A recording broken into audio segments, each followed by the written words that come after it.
di nuyu également les maires qui n'ont pas été avec la liste Benno, mais qui ont gagné, qui sont de la mouvance présidentielle. Je ne citerai même pas le maire de Tamba parce qu'il est du parti. Mais je voudrais saluer notre frère, notre jeune frère, Amadou Ba, maire de Missira, et saluer vraiment tous les maires ici présents, que je ne maîtrise pas les listes avec lesquelles ils sont partis.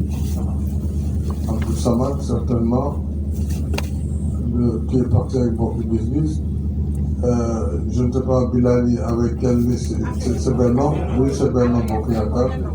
Bref, je vous salue et je salue tous les grands responsables qui sont là. Djibi Cissé, je salue l'honorable conseiller Amadou Sall, Cissé, ainsi que Djibi Lambal. Djibi non, ça me tente au Congo à la fin.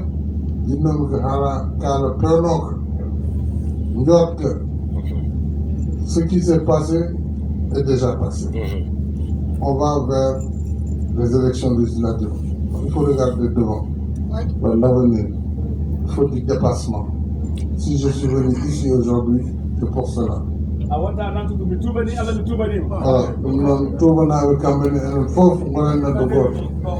l'incident est clos.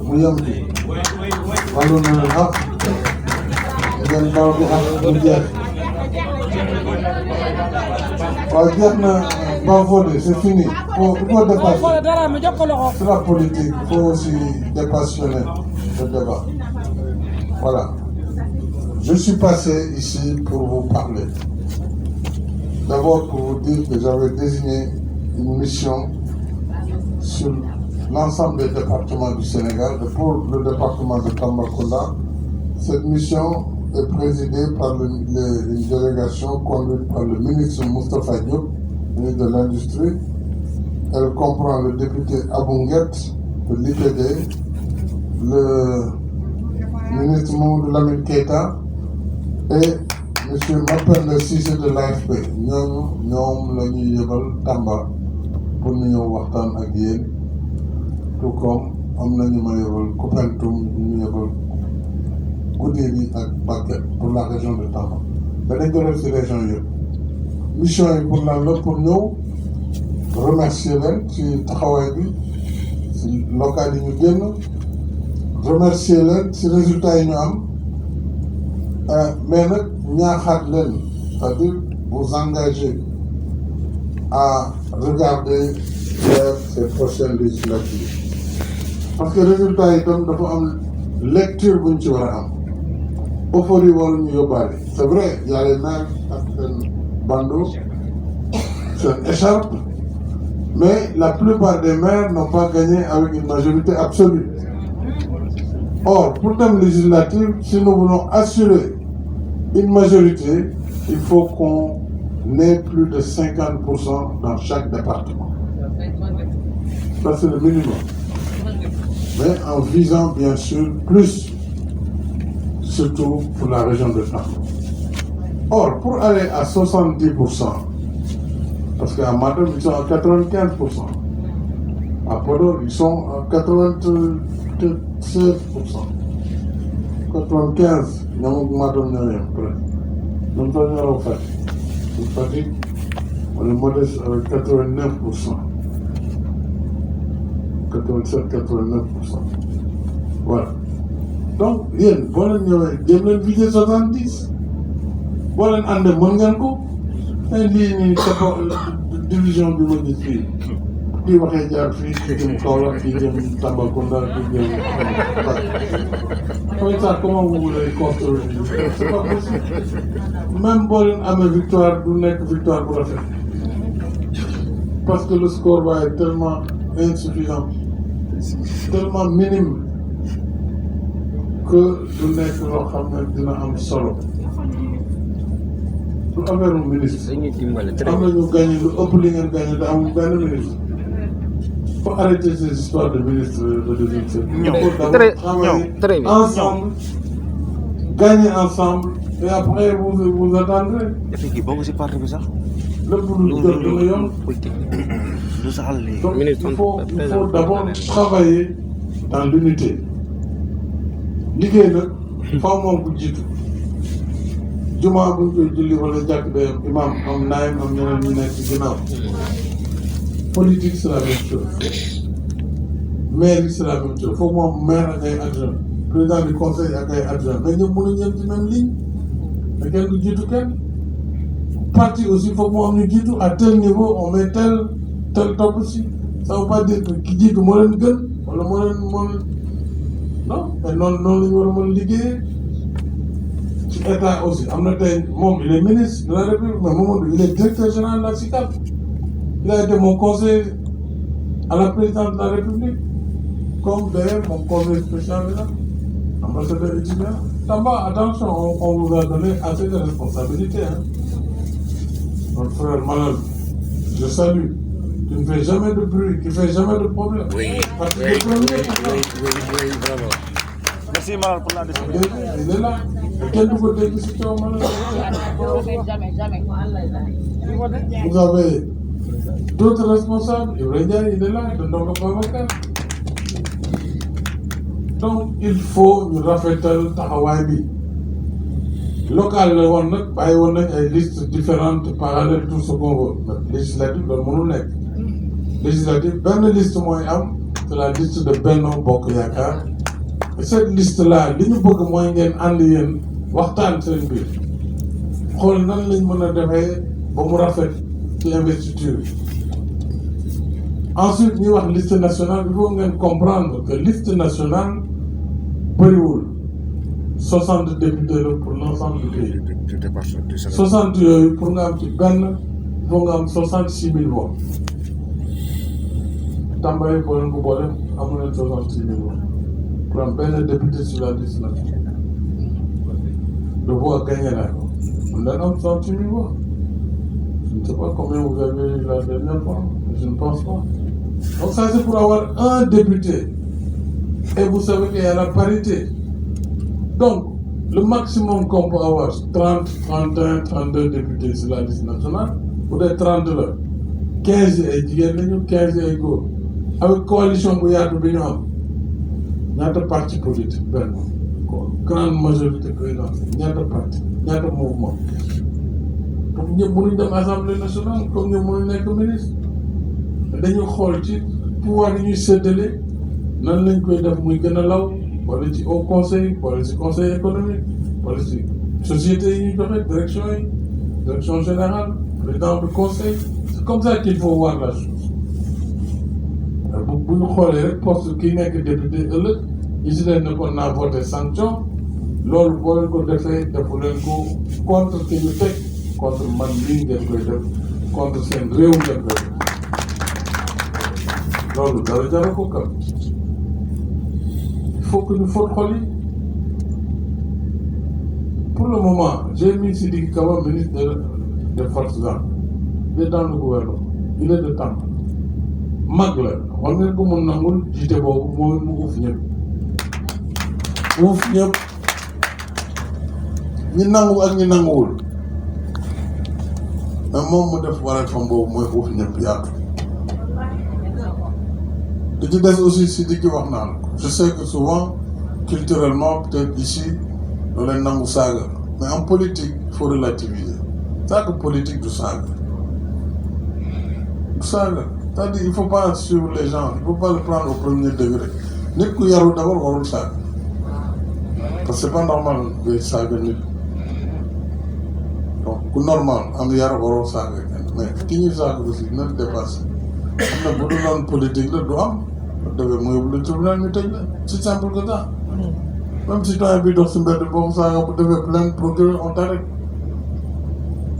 on te juge on te met en prison parce que amuloo droit di offenser citoyen comme yi waxatuma la un responsable ou un ministre de la République même man président de la République chaque jour man les journaux dégg nit wax loo xam mën nañ ko jël rek yóbbu kaso directement mais doo ko def parce que sinon nga dégg ñu bëri donc il faut ce dépassement-là.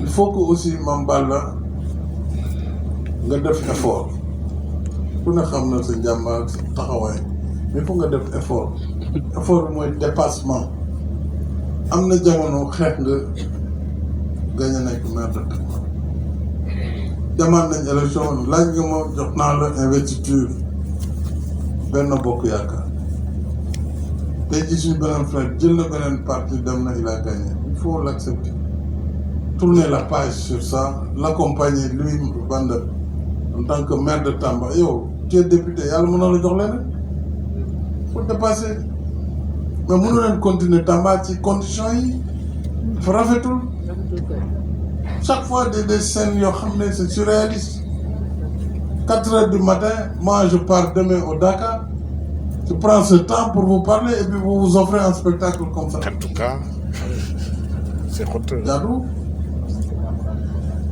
parce que il faut aussi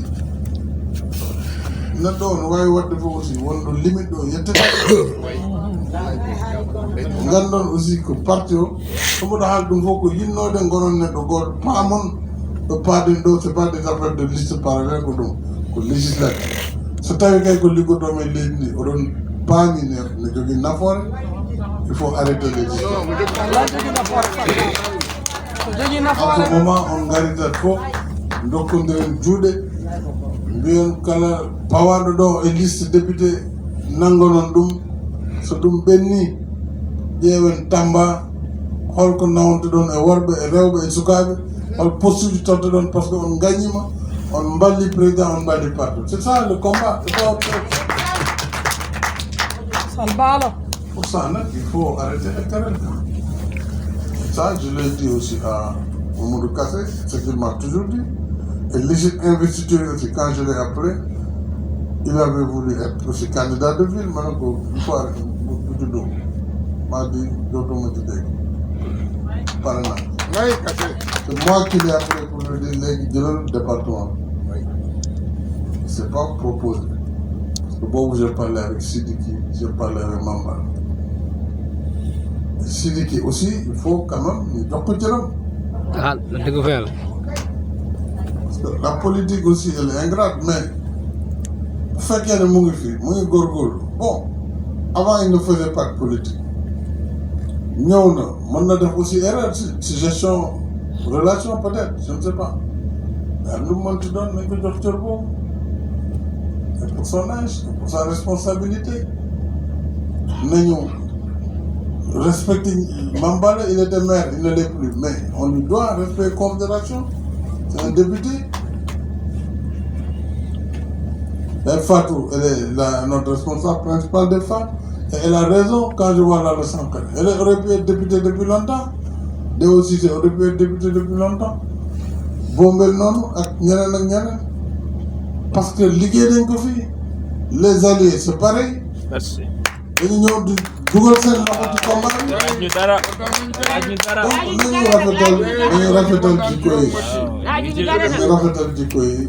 te da ngeen am nag obligation pour gagner législative voilà donc il faut que Sidiki ngeen waxtaan ñu xool quelle est la meilleure combinaison vous avez 2 députés candidats pour le moment 2 un homme et une femme et il faut la commune et le département maintenant si la wax na la ne na la ndax da ngeen di lekk bool bi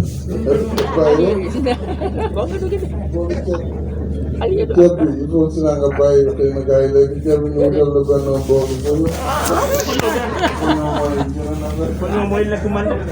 waaw foño mooy ngay waaw foño mooy beneen solution rek parce que pouvoir loolu il faut nga wut yeneen solution on peut pas tout régler avec des postes de député même de ministre et tout ça après on va voir le haut conseil qu'on peut faire et les bureaux dans ces instances là que defee yéen tam ngeen am seen responsabilité ak oto ci ginnaaw boo ñëwee Tamba nga toog ci ginnaaw gars yi xam ne sa waay jógee na Dakar ba ñëw na moom itam Sénégal loolu rek fi am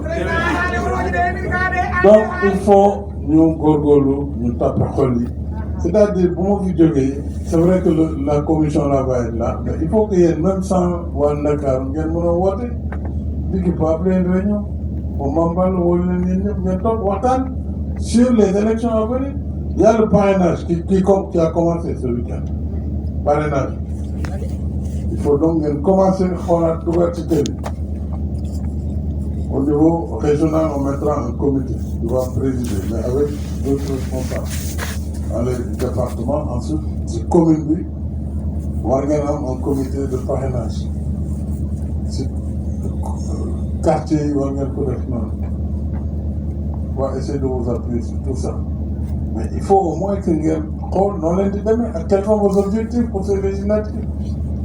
Or, Tamba, si vous êtes unis, il n'y a pas de place pour l'opposition ici. C'est votre division qui crée l'opposition. Donc, quand même, pour cet objectif immédiat, de grâce, mais nous de l'eau, l'idée renforcée, parce que vous avez gagné encore une fois, vous n'avez pas, vous n'avez pas la majorité absolue dans beaucoup de localités. Donc, vous n'avez pas gagné. Qui gagne moins, on en a quelques dont il y a 60%. Je ne sais pas si parmi ces mariés qui l'a. Voilà, attends. Noga Babacar, mon de c'est Dem. Non, faut 62%. Qui vont gagner? Ça veut dire que l'opposition de non, vous n'y avez qu'à l'Assemblée au monde, au début, il va les battre. Mais tant qu'à mon ordre, comment qui est en danger? Comme vous êtes en danger, gagnez-vous même. Vous n'avez pas gagné. Ah oui, ils n'ont pas gagné. Donc il faut que nous voyons le score Mambala avec Bouki, Boubanda, pour Ganam. Les deux déjà font 50 et quelques. Donc lui là, 40. 34. Non, nombre de voix, il y a 2%. Il est 71%, il y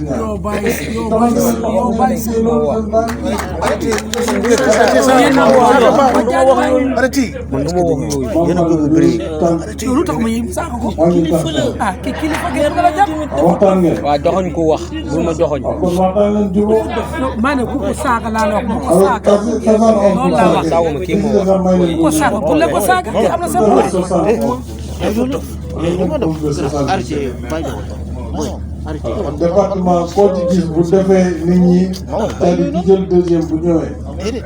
Maire, oui. Moins de 60%. Madame la présidente, Kabal, maman,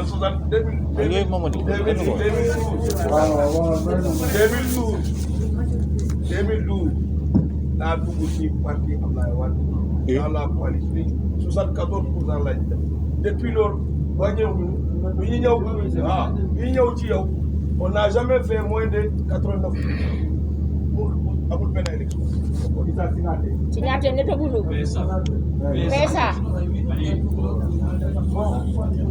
Mais il faut donc, il faut que chaque maire donne le deuxième, puis le troisième. C'est ça qui va nous donner, pour le département de Tamba, près de 77%. Mais en ce moment, vous aurez plus que ce que vous avez. Parce que tout le monde, il y a une responsabilité dans le gouvernement, dans les sociétés nationales, au conseil économique. Vous serez parmi les départements qu'on va suivre. On va voir qu'est-ce qu'on va suivre. C'est Podor, c'est Matam, c'est Fatick, c'est etc. Non, les demain, parce qu'on voit les résultats d'abord. Alors que vous avez la possibilité, parce que vous êtes plus fort, à mon opposition. Donc, vraiment, donnez-vous la main pour que nous atteindre l'objectif. On est vraiment au final. Kon maa ngi leen di sant bu baax di leen gërëm di ñaan yàlla jàmm yàgg fi vraiment ñu takk xol yi te ngeen may ma majorité boobu ma leen ñaan le 31 juillet incha allah.